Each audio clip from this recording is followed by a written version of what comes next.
नमस्कार दोस्तों, Ashutosh sir channel में आपका स्वागत है। मेरे कहने का मतलब ये है कि हम पढ़ने के लिए हैं और हमारे पढ़ाई के लिए हमारे माँ बाप बहुत अटूट मेहनत कर रहे हैं, अथक मेहनत कर रहे हैं, जो हम समझते नहीं हैं कि हम उनके लिए क्या कर रहे हैं। हम सोचते नहीं हैं, हम उनके पैसों का फिजूल का खर्च करते हैं और ध्यान नहीं देते कि हमारे माँ बाप हमें इतना बड़ा कितने मेहनत से, कितने खून पसीना से अपने भूखा रह के हमें बड़ा किए हैं। इतना बड़ा हम कैसे हुए, किस तरह से हुए, उन्होंने क्या क्या मेरे लिए किया, क्या नहीं किया, कभी हमें जानने का कोशिश नहीं करते हैं। और हम बहुत अच्छे से उठते हैं और उनका दिया हुआ 10-20 रुपए लेकर इसके बाद और तमाम तरह की वस्त्र पहनकर, अच्छे से अच्छे वस्त्र पहनकर स्कूल में चले आते हैं और ढंग का पढ़ाई भी नहीं करते हैं और उनसे तमीज़ से बात भी नहीं करते हैं। क्या इसीलिए माँ बाप एक बच्चे को पैदा करते हैं? नहीं। आप अपना दायित्व समझें। आपके लिए आपके माँ बाप ही ईश्वर हैं, सब कुछ हैं। माँ बाप से अच्छे से बात करिए, गुरुजनों से अच्छे से बात करिए, समाज में जितने भी बड़े लोग हैं उनसे बात करिए और उनको नमन करिए। जो भी अभिवादन बनता है वो आप अभिवादन करिए। माँ बाप कितने मेहनत से, कितने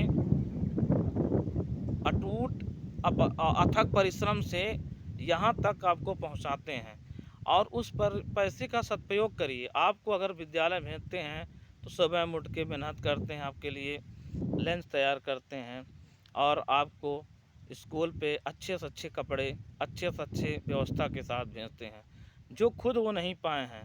वो चाहते हैं कि हमारा बेटा पढ़े, अच्छा मुकाम हासिल करे, तरक्की करे जीवन में, ताकि उनका सपना पूरा हो सके।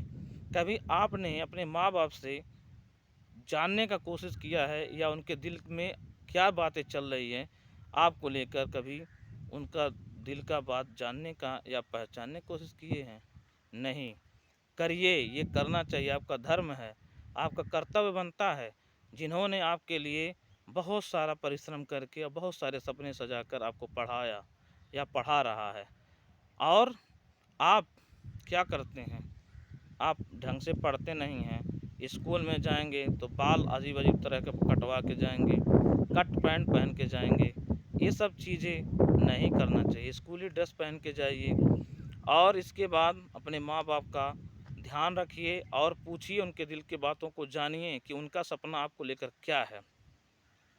उस सपनों को आप साकार करने की कोशिश करिए, क्योंकि एक बार जब समय चला जाता है फिर दोबारा नहीं आता है। माँ बाप तो अपना कर्तव्य का पालन कर दे रहे हैं और आप उस समय को नहीं समझ रहे हैं। बाद में पछताएंगे, फिर पछताने से कुछ नहीं होगा। इसलिए समय रहते ही सचेत हो जाइए, मेहनत से पढ़िए।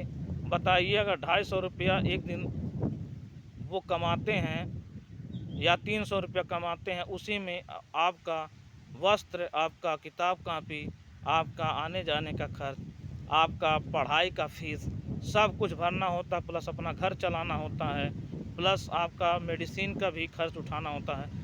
यानी तमाम तरह की चीज़ें ऐसा होता है जो महीने में वो जितना पाते हैं उसमें से कहीं ज़्यादा उनको खर्च करना पड़ता है। फिर भी वो कोशिश करते हैं हमारा बच्चा अच्छे से पढ़े, अच्छे से रहे, हर तरह से खिलाते पिलाते हैं। जो अपने नहीं खाए हैं उससे बेहतर कहीं ज़्यादा आपको खिलाने का प्रयास करते हैं। तो इसलिए आपका दायित्व तो बनता है, आप उनके नज़रों में, उनके सोच पे खरे उतरें और उनके मनोदशा को जानने की कोशिश करें कि आपको लेकर उनके दिमाग में क्या चल रहा है।